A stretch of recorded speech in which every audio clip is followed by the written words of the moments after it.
Morning.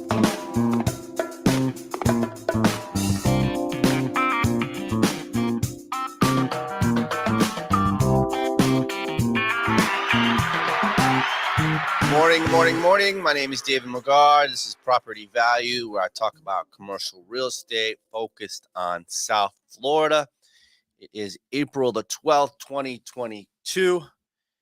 And the first headlines we have, let's go and talk about some art, right? So since everybody knows Wynwood, everyone talks about Wynwood taking their industrial submarkets and turning them into some cool live work community submarket.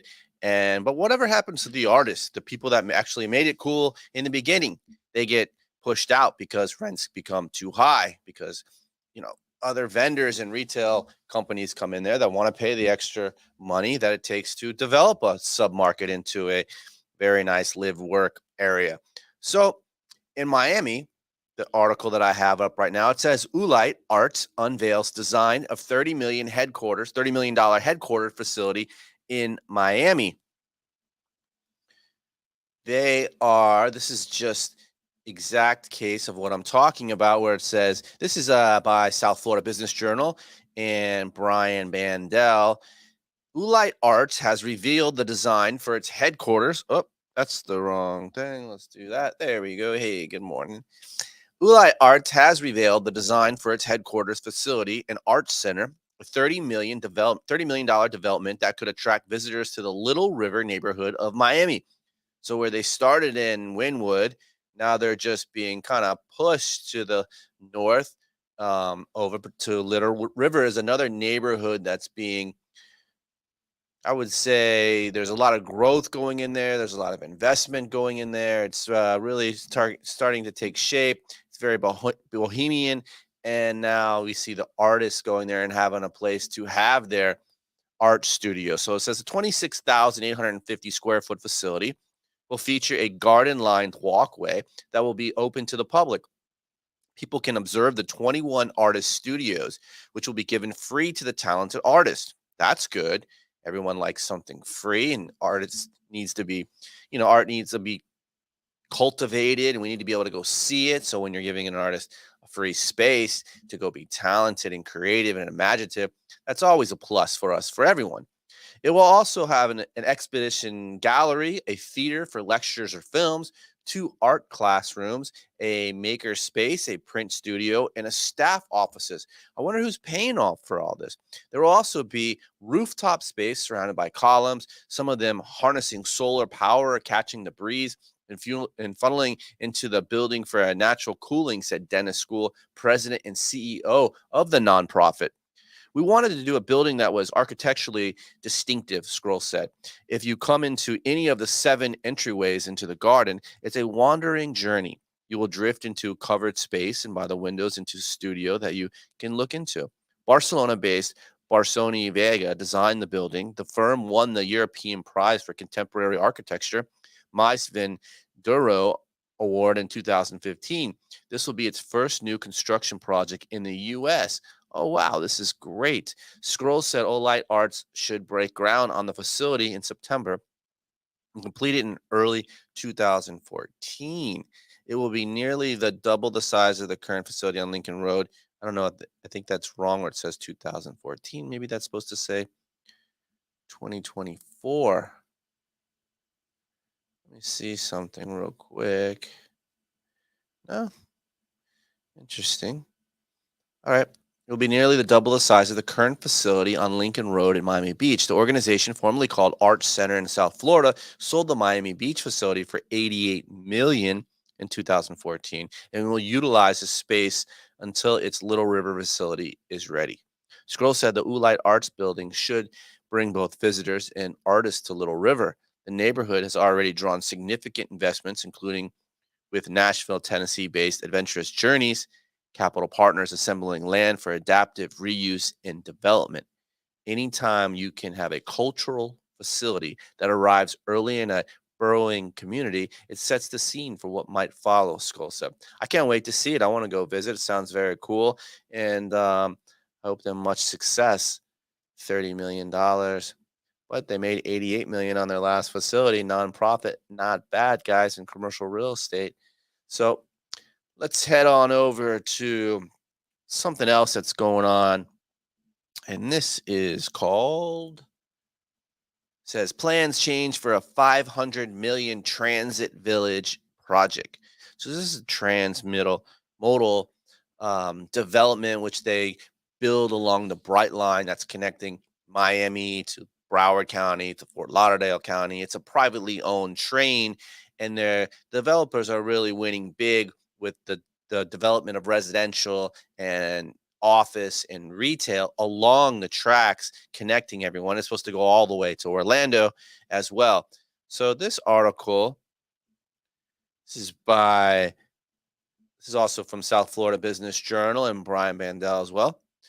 And it says the related group, Global Investment Limited and BH Group, have filed major revisions to the over 500 million Transit Village mixed use project in West Palm Beach, Florida.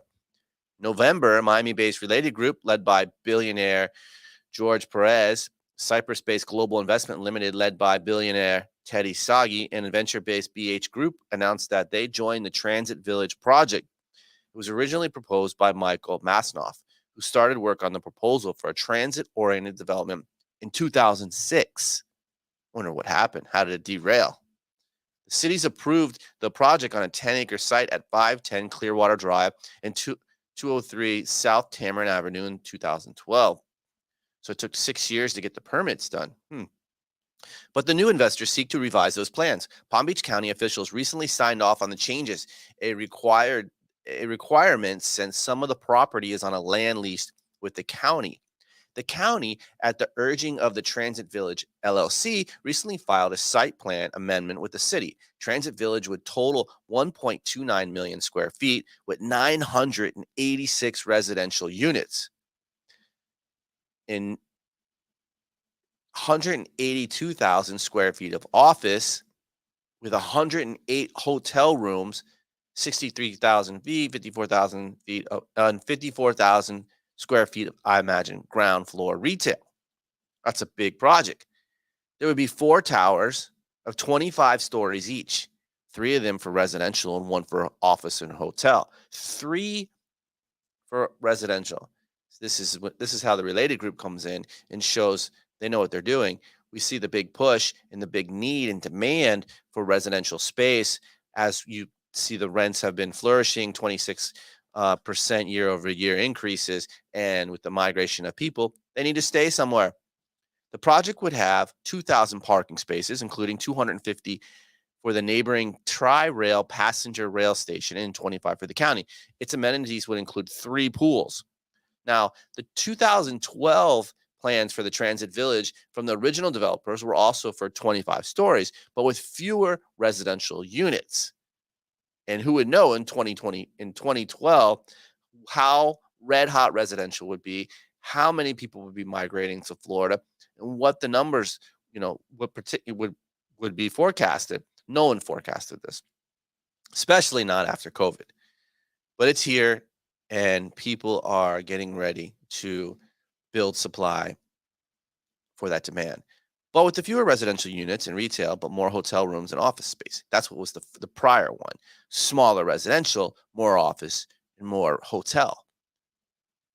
Miami-based Aquatonica designed the project. Both the related group and the BH group declined to comment. West Palm Beach-based attorney Joseph Verdone represents the developers in the application.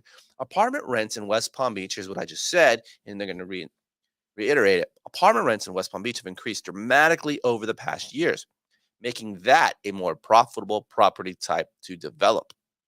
West Palm Beach has also been attracting more companies to the city, especially financial firms, and coined the phrase Wall Street of the South. Being located near public transit could allow the office tenants to draw workers from cities across South Florida who can avoid the busy highways by utilizing passenger rail, i.e., transmodal development. All right, so that was a little about the arts and a little Haiti. Went up to West Palm, transmodal development. Now here is the article that I really wanted to read. And It's from the Real Deal South Florida Real Estate News. National TRD staff. It states Jared Kushner raised $2 billion from Saudi Prince MBS. $2 billion. Affinity Partners raised funds 6 months after Kushner left White House. Affinity Partners is Jared Kushner's new real estate fund that he started here in South Florida, Miami. So let's read this. It says Jared Kushner's private equity firm picked up a $2 billion investment from a fund led by Crown Prince Mohammed bin Salman of Saudi Arabia. The public investment fund. Now, there's nothing wrong with that, but let's read on. Because when did it occur? The public investment fund made the investment in Affinity Partners 6 months after Kushner's departure as a senior advisor in his father-in-law's White House, New York Times reporter. So they invested 6 months after he left the White House. So what's wrong with that? Why is it even in the headlines? The deal came despite the objections of the panel that screens the investments on behalf of the Saudi Sovereign Wealth Fund. The panel's concerns included inexperienced management, taking on too much risk, an excessive asset management fee, that's pretty funny, something got to get paid, and public relations pushback. Kushner planned to raise $7 billion, but recent public filings with the SEC reported by the Times show his main fund only has a $2.5 billion under management, meaning the bulk is from Saudi Soviet Wealth Fund. Because remember, he got $2 million from the Saudis. He wanted to raise 7, he only raised 2.5, so the $2 million comes from there. He raised, $500,000 on his own, or $500 million on his own. Sorry. Saudi fund also invested around the same time with Liberty Strategic Capital. Wonder who runs that one. Let's see. A firm run by former Treasury Secretary Steven Mnuchin. Oh, 2 former employees of the White House come out and raise big coin from the Saudis. The Times noted that despite having a clear focus and more experienced management, Mnuchin's fund secured only half as much at $1 billion. The Times also reported in November Kushner was looking towards the Persian Gulf to raise money for its Miami-based firm, including eyeing Qatar and United Arab Emirates. Kushner's investment fund has drawn scrutiny from ethnic watchdogs because of this time spent cultivating a relationship with the Crown Prince while serving as a government employee, along with Trump's potential presidential run in 2024. Kushner stepped down as CEO of his family's real estate company in January 2017 before moving to Washington, D.C. to join the Trump administration. While working in the White House, Kushner was involved with Abraham Accords, which aimed to open diplomatic relations with Israel and Arab states, and $110 billion in weapons sales to Saudi Arabia over 10 years.